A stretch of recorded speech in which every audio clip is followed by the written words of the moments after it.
요한계시록 20장 6절 제가 봉독해 드리겠습니다. 다 같이 한번 합독하시죠. 시작.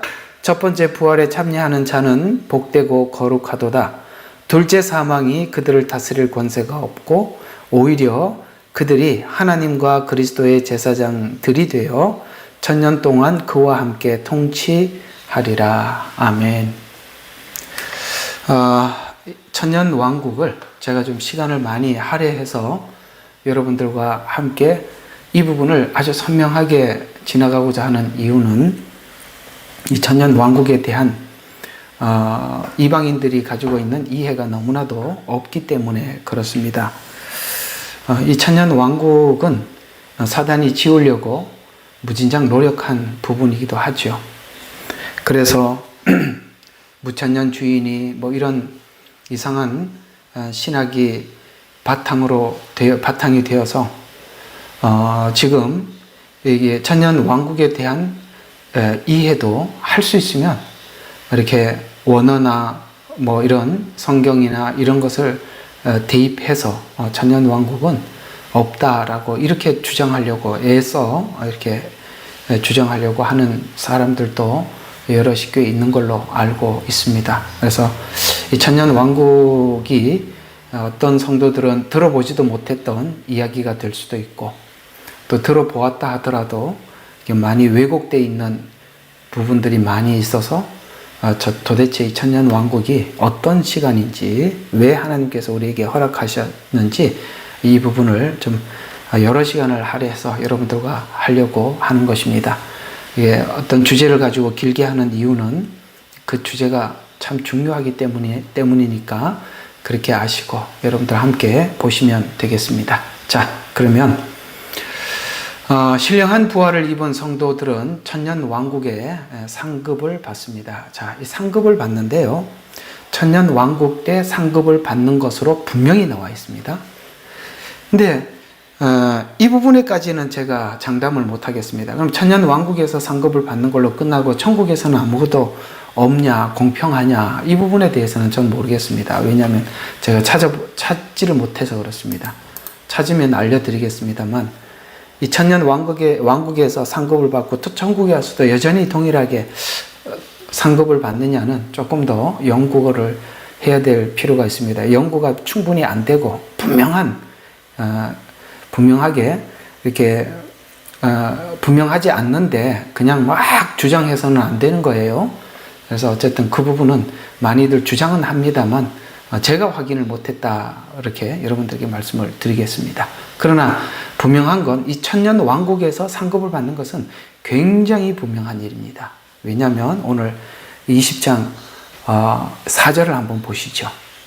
그 다음에 5절을 보십시오. 자, 내가 보좌들을 보니 그들이 그 위에 앉았는데 심판이 그들에게 주어졌더라. 또 예수의 증거와 하나님 말씀으로 인하여 목배임을 당한 사람들의 혼도 보았는데 지금 요한이 보고 있다는 거죠.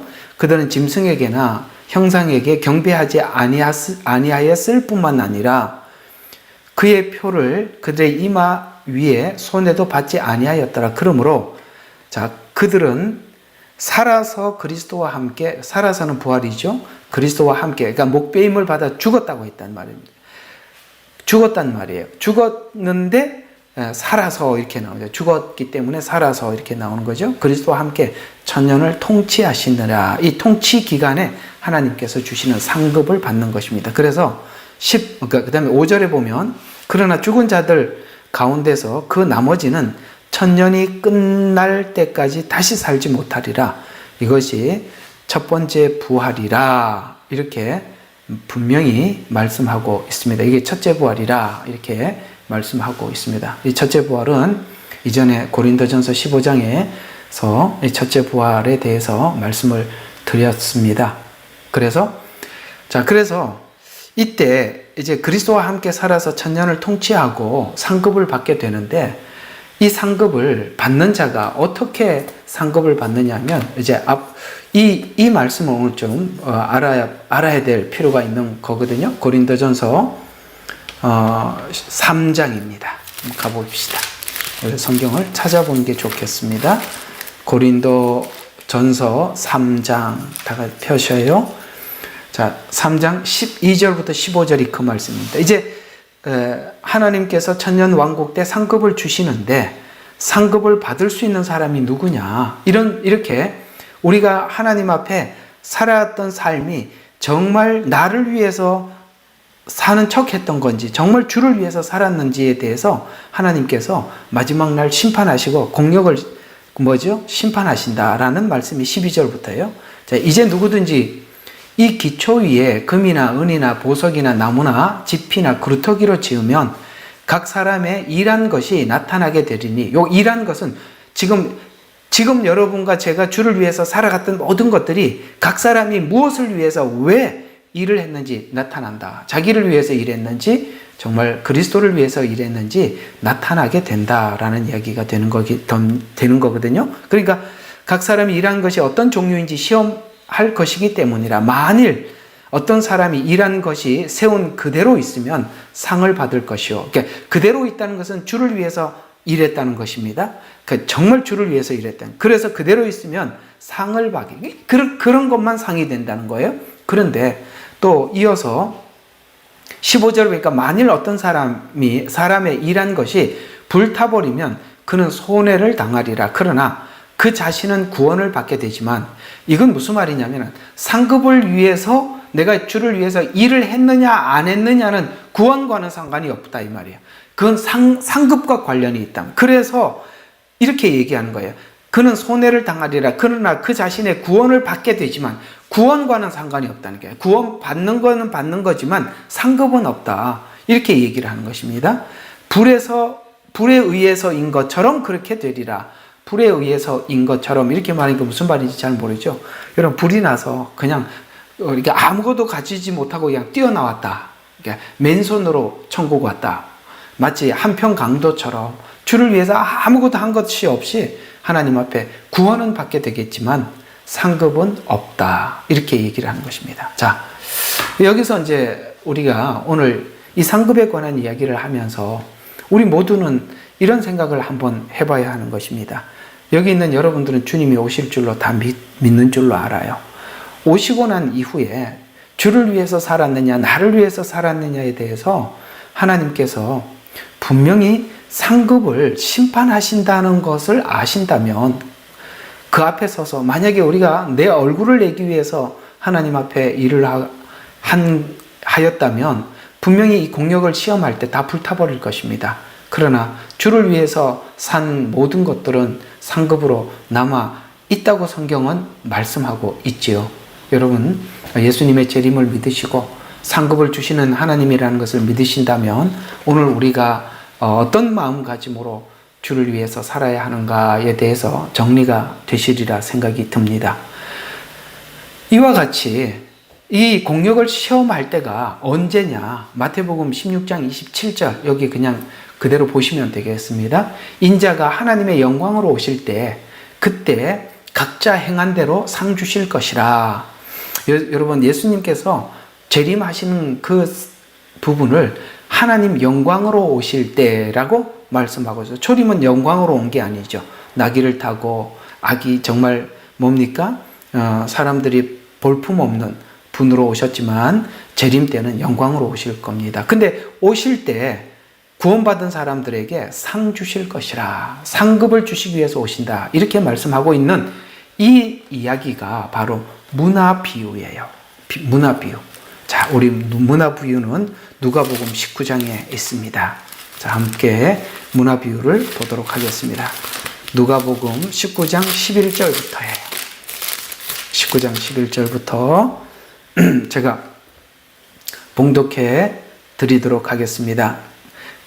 그들이 이 말씀을 듣고 있을 때 주께서 비유 하나를 들어 말씀하시더라. 이는 주께서 예루살렘에 가까이 계심으로 그 사람들이 하나님 나라가 당장 나타나는 줄로 생각하였기 때문이라. 그러므로 주께서 말씀하시기를 어떤 귀인이, 이제 비유를 든 겁니다. 어떤 귀인은 바로 예수님 자신을 지칭하고 있습니다. 왕국을 받아서 오려고 먼 나라에 가겠다. 여기서 왕국은 뭐죠?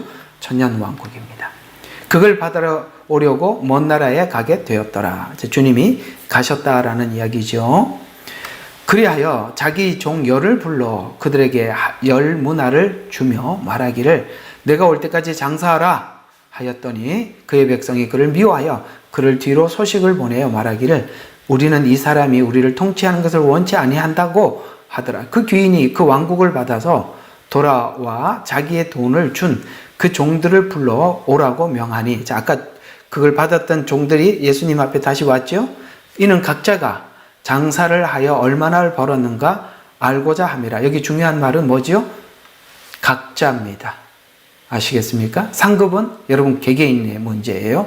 이거는 가족상도 아니고 부부상도 아닙니다. 각자입니다.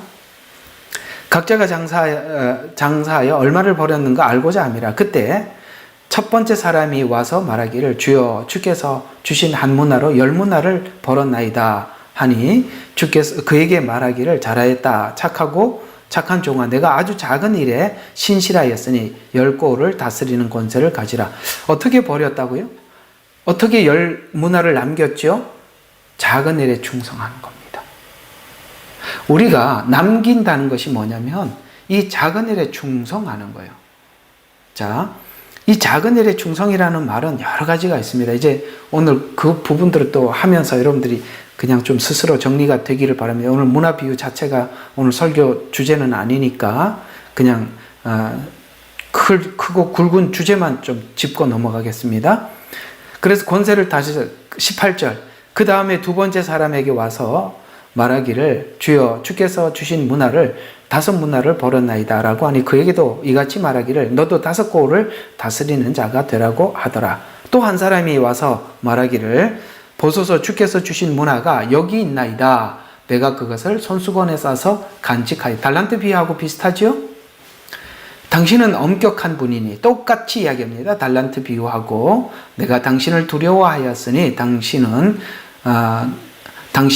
두지 않았던 것에서 취하고 또 심지 않았던 것에서 거두시는 분이 신이이다. 달란트 비유, 한 달란트 남긴 사람하고 똑같은 이야기를 하고 있습니다.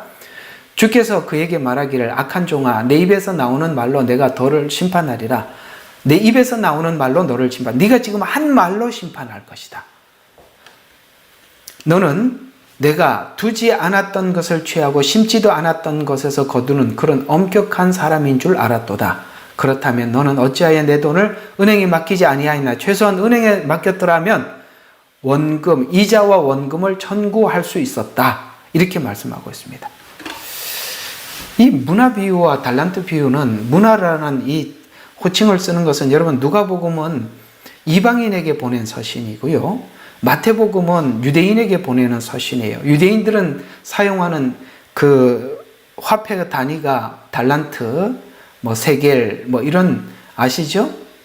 그 다음에 데나리온, 이렇게 쓰지만, 이방인들에게 보내는 서신에는 이렇게 문화를 썼어요. 우리가 또 여기 호주는 달러라 그리고 한국은 원이라 그리고, 그 다음에 중국은 위엔, 이렇게 부르듯이, 그렇게 서로, 화폐를 부르는 호칭이 달라서 그런 것입니다. 그래서 누가복음에는 그런 측면에서 이방인에게 보내는 서신이니까 달란트라는 단어를 쓰지 않고 문화라는 비유를 썼어요.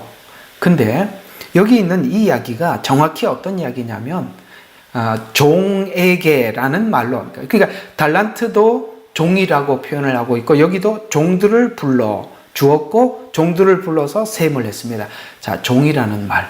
자, 한번 오늘 이 이야기를 좀 정리를 할 필요가 있습니다. 여러분, 예수님을 영접하면 하나님이 우리 주인이 되고 우리는 하나님의 종이 되는 겁니까? 아니죠.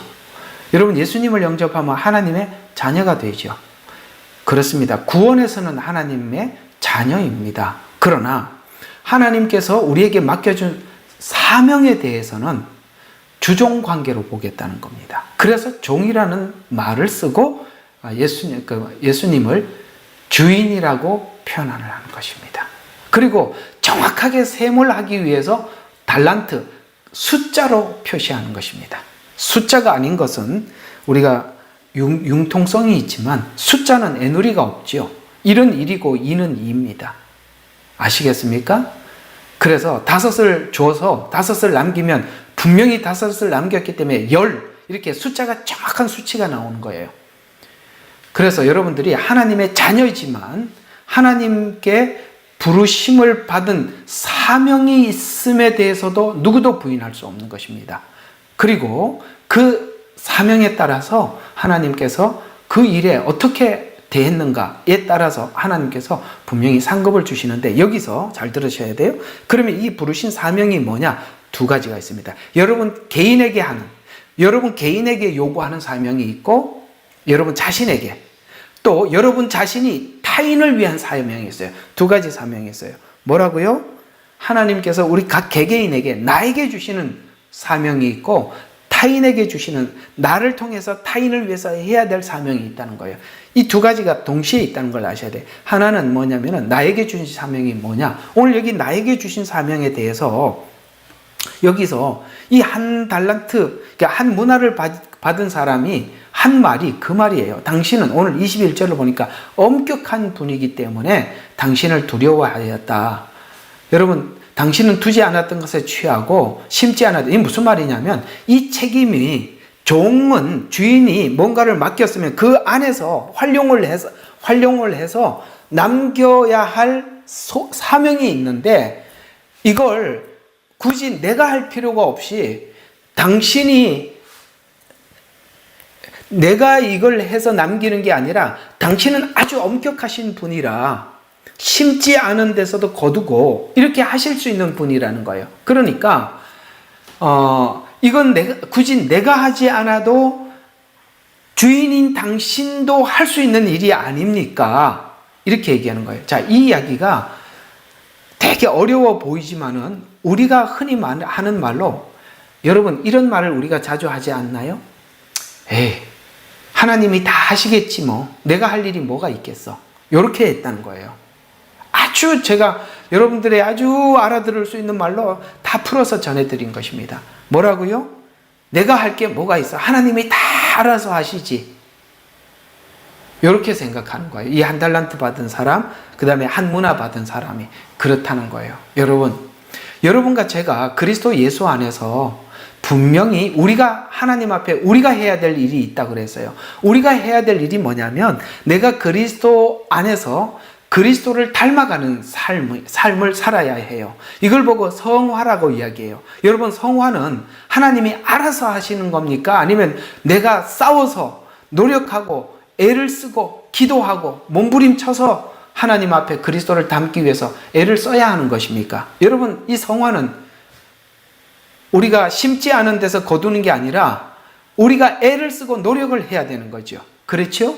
예를 들어서 애굽에서 나왔을 때는 하나님이 다 하셨어요. 한 문화를 가진 사람, 이 얘기가 맞아요. 하나님께서 우리 인간이 한 게 아무것도 없어요.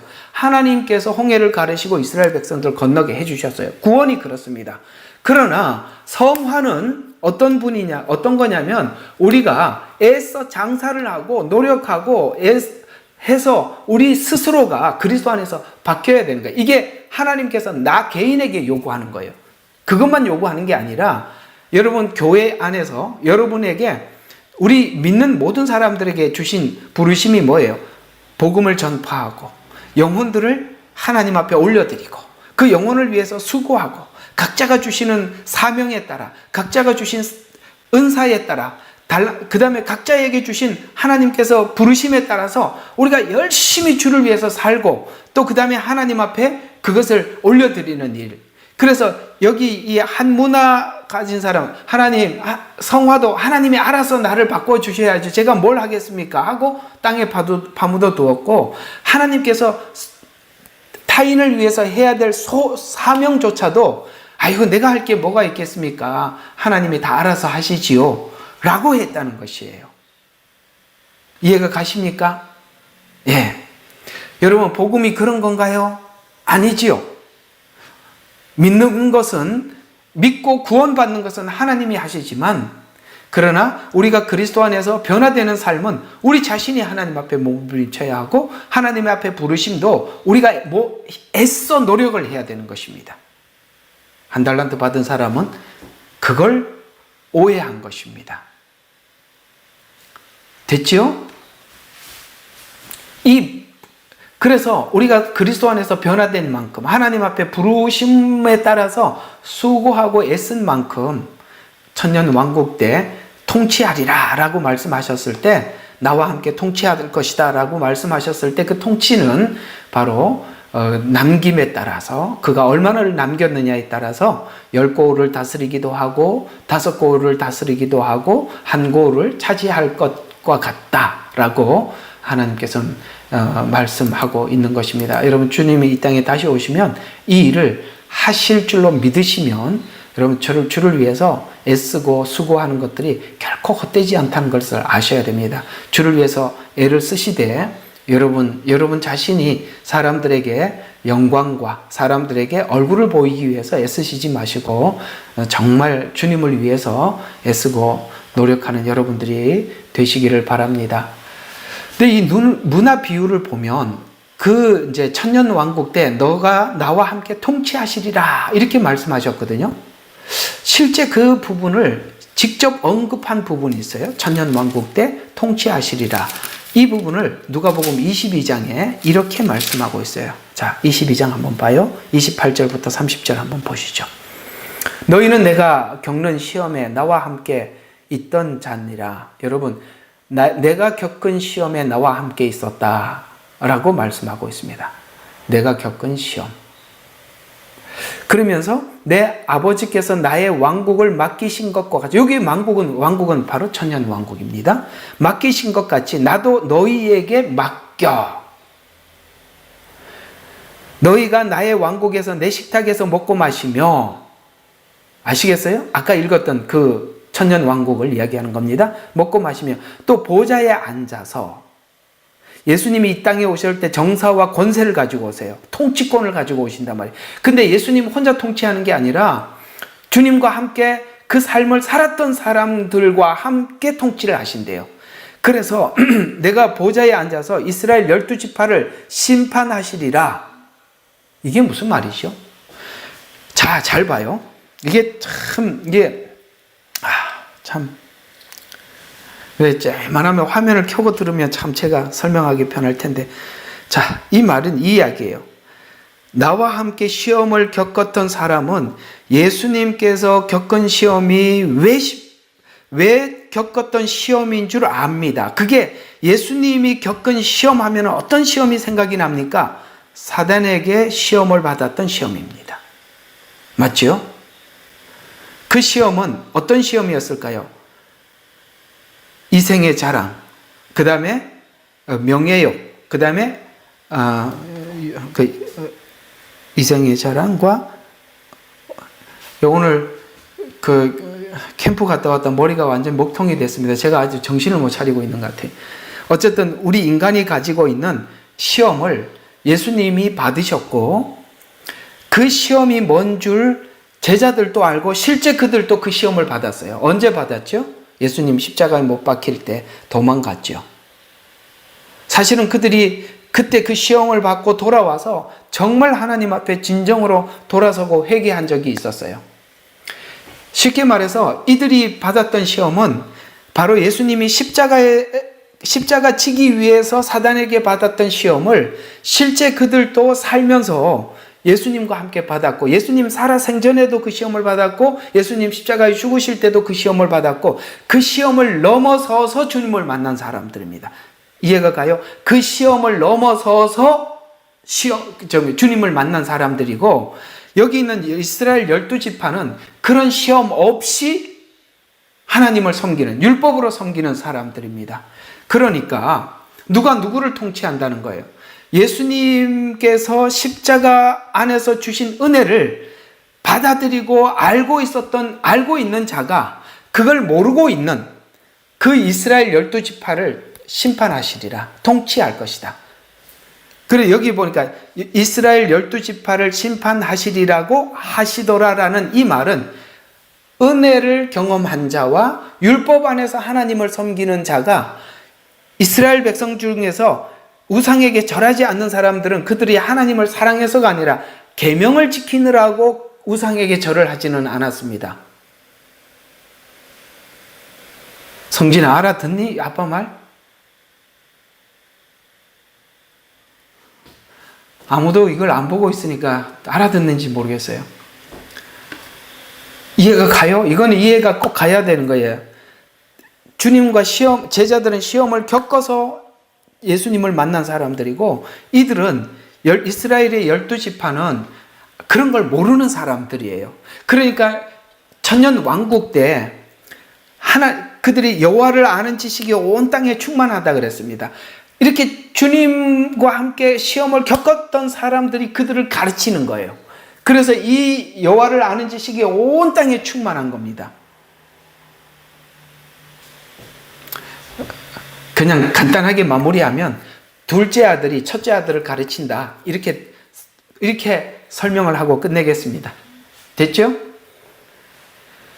자, 그런 것처럼 열문화 비유는 이방인을 대상으로 문화 비유를 했고, 달란트 비유는 유대인을 대상으로 설명을 하면서 맡기고 갔다라는 말은 예수님께서 십자가 지시고 승천했다는 말이고, 그 다음에 종이다라는 표현은 계산했는데 언제?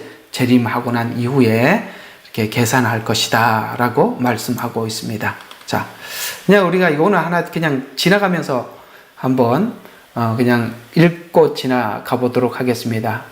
한 달란트는 6천 데나리온에 속합니다. 6천 데나리온. 한 데나리온이 하루 일하는 품삯으로 그렇게 이해를 하면 6천일 동안 했던 일한 것, 품삯 이렇게 표현할 수가 있죠.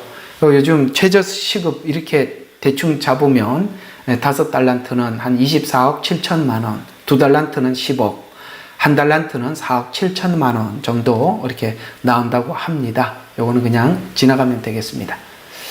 자, 여러분, 이 문화 비유를 통해서 오늘 요한계시록 20장을 통해서 우리에게 주시는 말씀은 상급은 있다. 분명한 거죠. 그 다음에 상급을 준비하지 않는 자는 사실 이렇게 생각할 수 있습니다.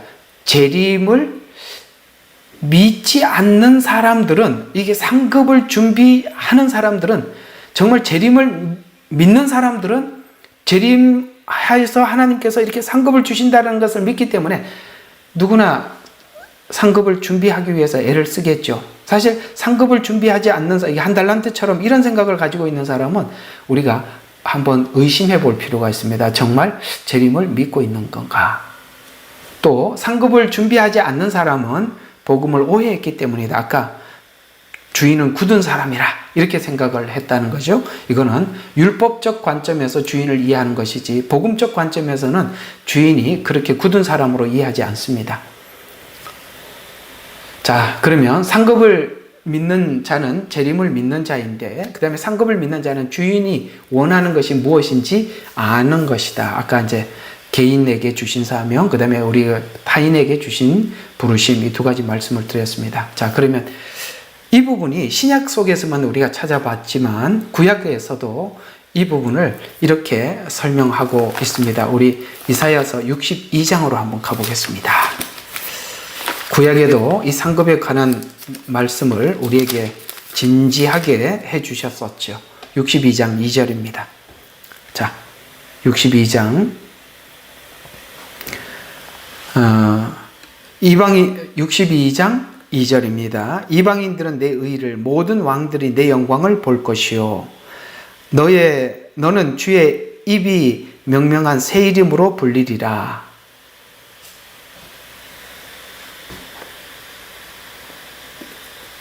이게 이제 마지막 때 이스라엘이 천년 왕국을 통해서 회복할 날을 이야기하면서, 자, 이방인들이 내 의를 볼 것이다 라고 말씀하시는 이 내 의 안에는 11절에 이 말을 쭉 해내려가다가 11절에 보라, 주께서 세상 끝까지 선포하시기를 너희는 시온의 딸에게 말하라. 보라, 내 구원이 오나니 보라, 그의 상급이 그에게 있고 그의 역사가 그의 앞에 있느니라 하셨느니라. 아멘. 뭐라고요? 그의 상급이 그에게 있고, 이렇게 말씀하고 있습니다. 여러분, 62장은 마지막 때 특별히 천년 왕국에 대해서 우리에게 말씀을 하시고 계시는 과정 속에서 11절에 주님께서 오심이 우리에게 주실 상급이 그에게 있다, 이렇게 분명히 말씀하고 있죠. 그러면 히브리서 11장 5절과 6절에 보면 정말 하나님께서 이렇게 정말 기뻐했던 한 사람 소개를 하고 있는데, 휴거의 대표자 이 에녹의 삶을 하나님께서는 이렇게 표현하고 있습니다. 그는 하나님을 기쁘시게 하는 자라, 이렇게 표현하고 있습니다. 이 기쁘시게 하다라는 말은 이런 의미를 가지고 있는데요, 동행하다, 그 다음에 동행하다는 말은 곧 기쁘시게 하다, 그 다음에 이걸 동행하다, 기쁘시게 하다라는 말이 같은 말인데 이렇게 표현을 하고 있는 거, 이렇게 이해를 하면 되겠습니다. 동행이 휴거까지 이어지게 된다, 이렇게 이야기가 되는 것입니다. 그러니까 하나님을 기쁘시게 하는 사람이 누구냐? 주님과 동행하는 사람들인데, 에녹이 그렇게 살았다. 에녹이 언제까지 그렇게 살았느냐? 주님께서 부르시는 그날까지, 휴거까지, 주님이 데리고 가는 그날까지 계속 동행했다. 그것이 하나님이 기뻐하는 것이다. 그래서 이런 자들이 하나님께서 그 상급을 주신다라고 말씀하셨는 것과 같이, 신약에 이 에녹과 같이 주님을 기쁘시게 하고 주님 오시는 그날까지 정말 주님과 동행했던 한 사람, 바울이 했던 이 에녹의 동행과 같은 의미에서 이렇게 말씀을 하고 있어요. 이것이 하나님과 동행하는 것이다, 이것이 하나님 앞에 상급을 받는 것이다 라는 것을 빌립보서 3장 10절과 14절에 말씀하고 있는 것입니다. 이렇게 말씀하시죠. 내가 그를 알고 압니다. 그를 알고 그의 부활의 능력과 그의 고난의 교제를 알아. 그의 죽음의 본을 따르려 함이며 어떻게 해서든지 죽은 자들의 부활에 이르려는 것이라. 죽은 자들의 부활에 이르려는 것이라 라는 말에는, 여기에 그 뒤에 이야기를 보면 내가 고귀한 부르심의 상을 위해서 쫓아간다라고 표현을 했을 때 그냥 단순히 바울이 내가 부활하기 위해서 이렇게 한다라는 말이 아니라, 여기서 앞에 있는 이 부활에 이르려다는 말은 어떤 것을 의미하는, 고귀한 부르심, 곧 상급을 의미하는 것으로 이해할 수 있어요. 지금 부활하기 위해서 내가 이렇게 산다라는 말이 아니라 상급을 위해서 그렇게 산다라는 것, 라는 말로 그 뒤에 의미가 이렇게 따라 나오죠. 내가 이미 이르렀다는 것도 아니다. 그 다음에 내가 온전해졌다는 것도 아니라, 다만 나는 붙잡으려고 쫓아갈 뿐이라. 나 역시 그것을 위하여 그리스도 예수께 붙잡혀 있노라. 형제들아, 나는 내가 붙잡은 것으로 여기지 아니하노라. 다만 한 가지 일, 즉 뒤에 있는 것은 잊어버리고 앞에 있는 것들을 손을 뻗쳐서 그리스도 예수 안에서 하나님의 고귀한 부르심의 상을 위하여 그 표대를 향해 쫓아갈 뿐이라. 이해가 가시죠?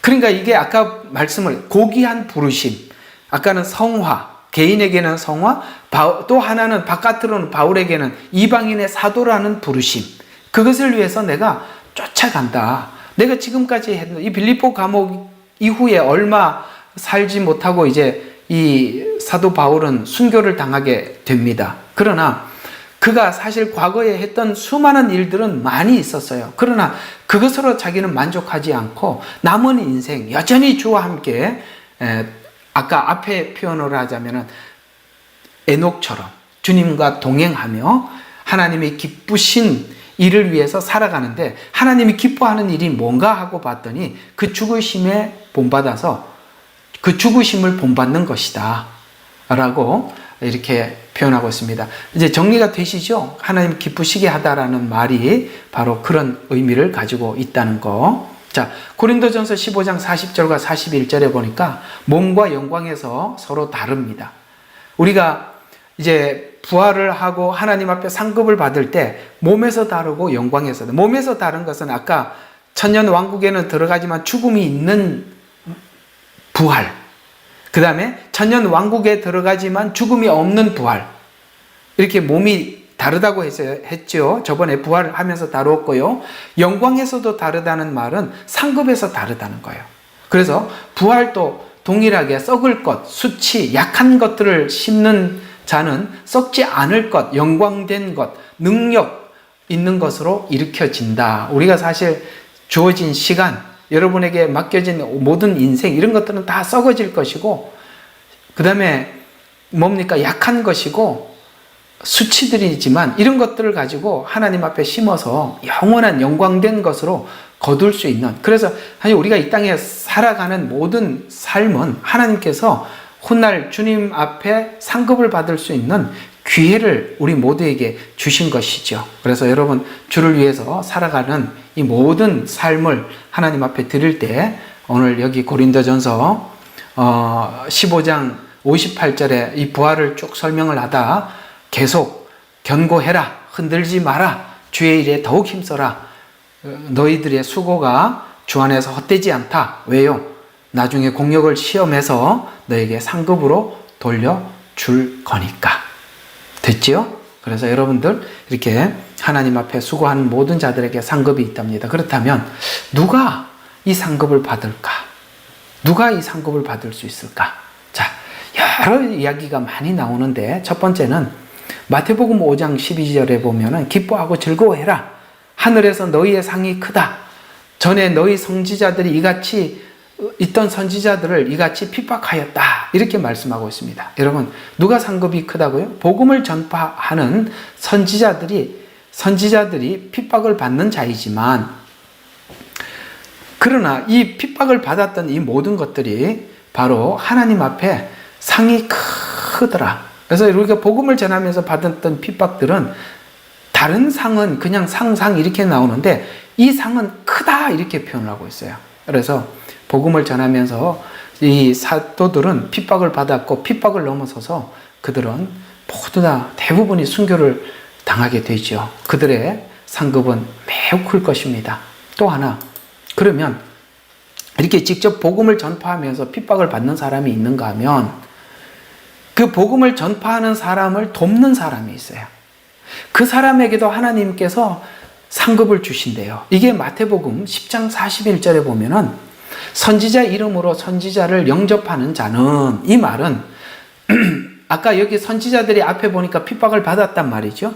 그래서 이 복음을 전파하는 자들을 위해서 함께 참여하는 자, 영접한다는 얘기는 집으로 데리고 온다는 얘기가 아니라 그 일에 함께 하는 사람. 그래서 선지자를 영접하는 자는 선지자의 상을 받을 것이요, 의인의 이름으로 의인을 영접하는 자는 의인의 상을 받을 것이다. 이렇게 말씀하고 있어요. 이것은 복음을 전파하는 선지자를 대접하는 것은 복음 전파에 함께 참여하는 것으로 하나님께서 생각하시고 그에게 상급을 주실 것이다 라고 말씀하고 있습니다. 이와 같이 선교지에서 선교를 하느라고 애쓰시는 그 선교사님들을 위해서 여러분들이 기도하고 그들의 사역에 동참하는 자나, 여러분 교회에서 여러분에게 복음을 전파하기 위해서 애쓰는 목회자들을 위해서 함께하는 자들이나, 또 교회 안에서 이 복음을 전파하는 자들을 위해서 여러분들이 무엇을 하든지 간에 그것은 하나님이 정말 귀한 상급으로 보시고 갚아주신다. 이렇게 말씀을 하고 있습니다. 알아들으셨죠? 그 다음 또 자신의 권리를 타인을 위해서 절제하는 자들에게도 하나님이 상급을 주신다라고 말씀을 하고 있어요. 고린도전서 5장 18절에 보니까 그런즉 내 상이 무엇이냐? 내가 복음을 전파할 때 값없이 전하고 복음으로 인하여 내게 있는 권을, 그러니까 권리를 다 쓰지 않는 것이로라. 이 고린도 교회는 아까 선지자 복음을 전파하는 자들을 위해서 함께하는 자들은 그 복음을 전파하는 자들에게 주는 상급을 하나님 함께 주신다고 약속을 하셨잖아요. 이 고린도 교회를 하나님께 이 바울이 섬겼어요. 그런데 이 고린도 교회 사람들은 이 바울에게 아까 선지자를 대접하듯이 그렇게 섬겨주지 않았어요. 그래서 이 바울이 여기서 자기가 자비량으로 선교를 했습니다. 이게 바로 자기 권을 다 쓰지 않았다.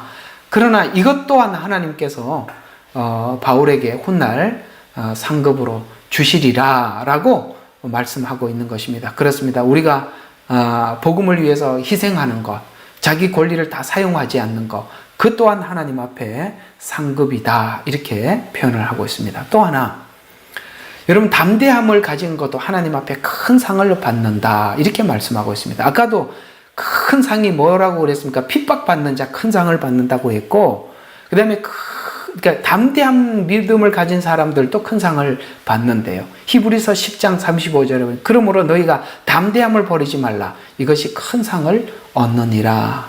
이렇게 말씀하고 있습니다. 어떤 상황 앞에서 우리가 담대한다는 것은 믿음이 있다는 것이고 그 믿음 담대해져서 그것으로 인해서 핍박을 받는다고 할지라도 그것은 큰 상을 받게 될 것이다. 또 하나님 앞에 이렇게 사명자로 부르심을 받아서 심는 부르심을 받는 사람이나 물 주는 부르심을 받는 사람이나 이게 심는다는 것은 믿지 않는 사람들을 교회에 데리고 오는 그렇게 심는 사역이에요. 복음을 심는 사역. 그 심었으면 자라게 하는 사람도 있을 거 아니에요. 아볼로처럼. 이런 것처럼 심는 이와 물 주는 이가 일반이나 그 누가 더 탁월하고 그런 거는 없다 하는 부르심에 따라서 하는 것이니까 각자가 각각 자기의 일하는 대로 자기 상을 받으리라. 계속 넘어가서 3장 14절에 보니까 누구든지 그 위에 공력이 그대로 있으면 상을 받고 라는 이 고린도전서 아까 불을 태워서 금이나 은이나 이렇게 타지 않는 것, 그 다음에 타는 것 이렇게 한다고 말씀하셨죠. 그래서 부르심은 서로 다를 수 있어요. 그러나 각자가 자기 일하는 대로 상을 받을 것입니다. 저는 저대로 하나님 앞에 상을 받겠죠. 여러분대로 하나님 부르심에 따라서 선지자를 대접하고 목회자를 섬기고 복음 전하는 자를 위해서 살고 그럴 때 저는 사실 저는 조금 이 부분에 대해서 참 성도들이 받은 복이 참 목회자보다 크구나라는 생각이 뭐냐면 여러분 목회자는 하나님 앞에 부름을 받아서 열심히 일하면 선지자들에게 주는 상을 받아요. 근데 성도들은요 선지자만큼 애를 쓰지도 않았는데도 선지자들을 대접할 때 선지자상을 함께 받는데요. 야, 이러고 보니까 저 같으면 평신도 같으면 정말 이 일에 참여할 것 같아요. 왜? 자기는 선지자처럼 이렇게 고생을 안 했는데도 상급을 받아요. 이 복음을 전하는 자들을 섬기는 일은 정말 하나님 귀하게 보시는 거예요. 그래서 물 주는 이와 심는 이가 일반이고 각각 자기 상을 받지만 그러나 이렇게 선지자들을 위해서 함께하는 자들에게는 하나님 선지자상도 함께 주신다 말씀하고 있어요. 빌립보서 3장 14절에 표대를 향하여 그리스도 안에서 그 다음에 하나님 위에서 부르신 상을 위해서 쫓아간다. 그래서 이렇게 하나님 상 주신다는 것을 알고 이제 바울은 나는 그 표대를 향해서 부르신 상을 위해서 쫓아가노라 이렇게 말씀하고 있습니다. 또 여러분 자녀를 하나님께서 각자에게 주셨어요. 그 자녀를 그리스도 안에서 잘 섬기고 키워서 하나님 앞에 영광된 자녀로 키우는 것. 여러분 자녀를 양육하고 애쓰는 것. 이것도 하나님 앞에 주신 큰 상급이랍니다. 시편 127편 3절. 자식은 여호와의 주신 기업이요 태의 열매는 그의 상급이로다. 여러분 자녀들 키워서 양육하고 기도하고 하나님 앞에 찬양하고 영광 돌리는 하나님 자녀다운 자녀가 되기 위해서 여러분들 많이 애쓰시잖아요. 그것 또한 하나님 앞에 귀한 상급이다. 이렇게 우리에게 말씀하고 있습니다. 여러분 자녀들 키우느라고 애쓰십니다. 그러나 이 애씀이 여러분의 수고로 끝나는 것이 아니라 그것이 훗날 상급으로 주시겠다고 시편 127편 3절에 약속하고 있습니다. 자, 이제 거의 다 왔습니다. 면류관이 몇 가지가 있어요. 자, 어떤 면류관이 있는가? 첫 번째, 의의 면류관이 있답니다. 하나님이 주시는 상급에 의의 면류관이 있대요. 디모데후서 4장 5절과 8절에 보면 이렇게 말씀하고 있습니다. 이제 후로는 그냥 간략하게 지나갑니다. 이제 후로는 나를 위하여 의의 면류관이 예비되었으므로 곧 의로우신 재판장이 그날에 내게 주실 것이니 내게만 아니라 주의 나타나심을 사모하는 모든 자에게니라. 그러면 이 의의 면류관은 어떤 사람이 받는 것이냐? 믿음의 생애를 충실히 살고 믿음의 생애를 충실히 살고 주의 재림을 사모하는 모든 사람들에게 하나님께서 의의 면류관을 주시겠다라고 말씀하고 있습니다. 두 번째, 영광의 면류관이 있답니다. 베드로전서 5장 1절과 6절에 보면은 그리하면 목자장이 나타나실 때 시들지 않는 영광의 면류관을 얻으리라. 이거는 이제 목회자들에게 주시는 면류관이거든요.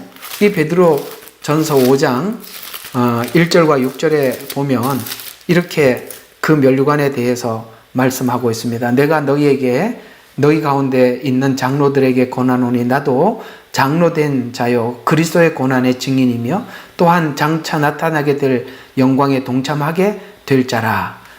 너희 가운데 있는 하나님의 양무리를 치고 돌보되 마지 못하여 하지 말고 자원함으로 하고 더러운 이익을 위해서 하지 말고 준비된 마음으로 하고, 이런 사람들에게 하나님이 이 영광의 면류관을 목자들에게 주겠다는 거예요. 3절에 보면 하나님께서 맡겨주신 자들을 지배하려 하지 말고 오직 양무리의 본이 되라. 그리하면 목자장이 나타나실 때 너희가 시들지 않는 영광의 면류관을 받으리라.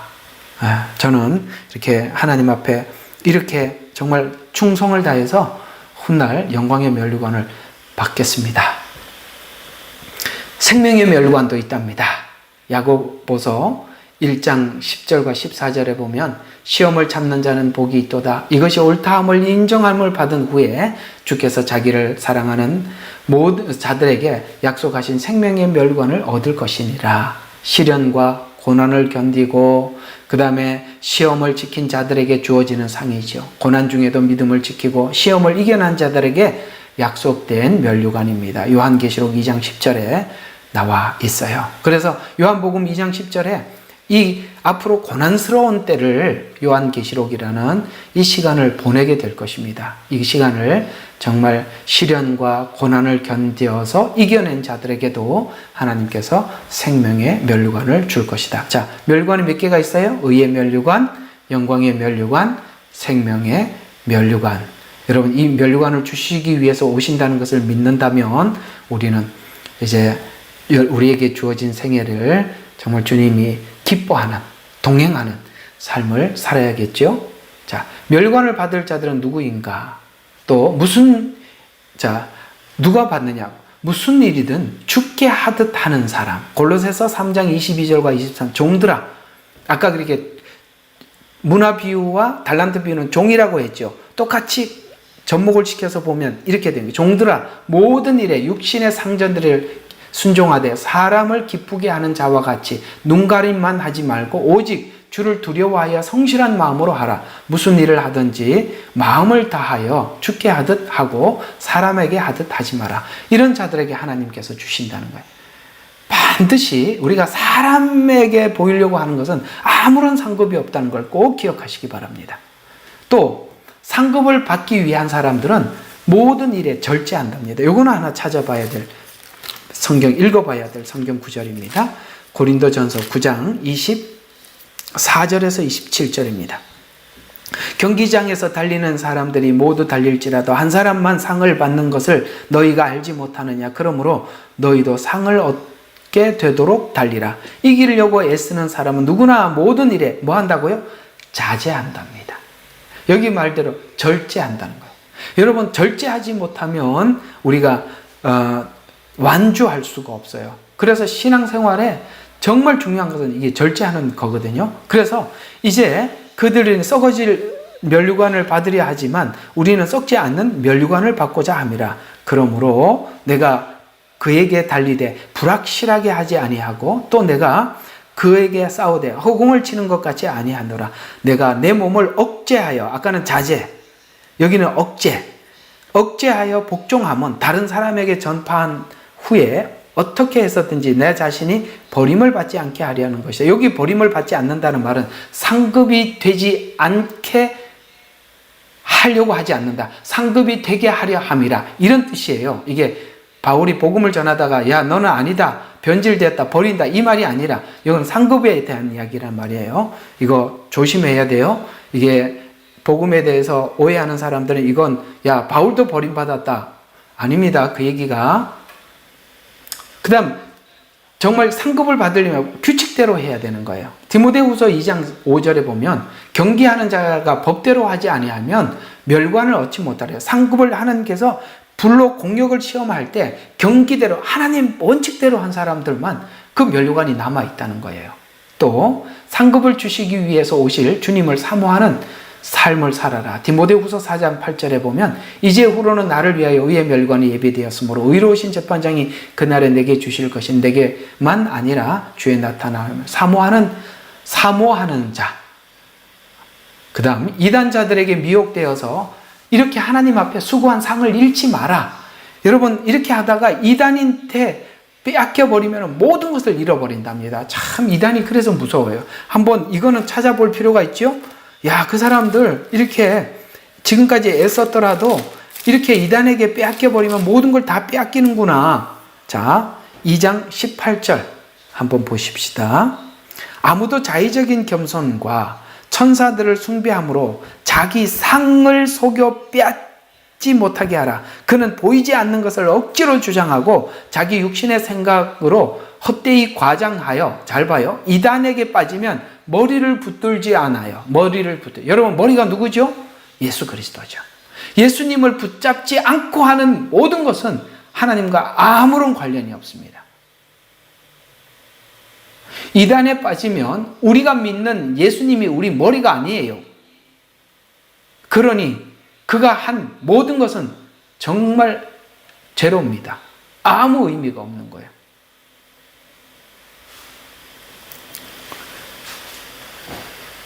잘 기억하세요. 여기 읽었던 말 중에 뭘 기억하라는 거냐면 자기 상을 속여 상을 빼앗지 못하게 하라. 아시겠습니까? 이단에게 넘어가면 상이 빼앗겨집니다.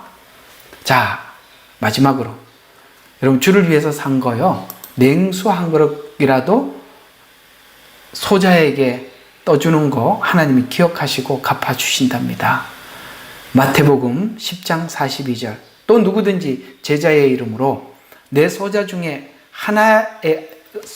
하나에게 냉수 한 그릇 주는 자는 내가 진실로 너에게 이르노니 그 사람은 결탄코 상을 잃지 아니하리라. 여러분 주를 위해서 살아가는 모든 것에 대해서 하나님은 다 기억하고 계시다가 주님 오시면 여러분 수고한 대로 갚아주시고 상급을 주실 것입니다. 오늘은 이 상급에 대해서 여러분들에게 쭉 말씀을 드렸습니다. 하나님은 면류관도 준비하고 계시고 그 다음에 주님이 오시면 이제 우리가 하나님 앞에 다스릴 고을도 준비하고 계시고 또 우리는 주님이 오시면 이 받을 상급을 생각하면서 기대감으로 매일매일 살아가는 것이 성도의 매일 삶입니다. 하나님 앞에 우리가 상급을 받을 수 있는 기회는 우리 주변에 너무나도 많이 있습니다. 그러나 우리가 꼭 기억해야 될 것은 우리가 자기를 드러내고 자기를 나타내기 위해서 했던 어떤 것도 하나님 앞에 상급으로 남아있지 않습니다. 하나님은 거기에 대해서 철저하게 공력을 시험하실 것입니다. 또 하나, 우리가 주를 위해서 아무리 애를 써도 이단에게 빠지면 우리가 하는 모든 행위들은 하나님께 하는 게 아니라 그 교주에게 하는 것입니다. 머리가 예수님이 아니라는 걸 아셔야 하는 것입니다. 오랜만에 상급에 관한 이야기를 여러분들에게 나누었습니다. 이 상급은 천년왕국에 나누어 줄 것입니다. 그러나 이 상급이 천국으로 이어지느냐? 그건 제가 아직 연구를 못했고 확인을 못했다라고 말씀을 드렸습니다. 오늘은 제가 알고 있는 대로 여기까지 말씀을 드리겠습니다. 우리는 역사상 가장 중요한 시점을 지나고 있습니다. 하나님께서는 하나님의 일을 하시기 전에 사람을 준비시키셨음을 우리가 알고 있습니다. 하나님 말씀은 마지막 때에 대추수, 대부흥의 때가 있다고 분명히 예언하고 있습니다. 아멘. 하나님의 말씀이 그대로 성취될 것을 믿습니다. 예레미야 눈물은 잠자는 교회와 영혼을 깨우기 위해 노력하고 있습니다. 이 가슴 뛰는 일에 함께 하길 원하시는 분은 카카오 채널로 연락 주시기 바랍니다. 당신은 위대한 하나님의 사람입니다.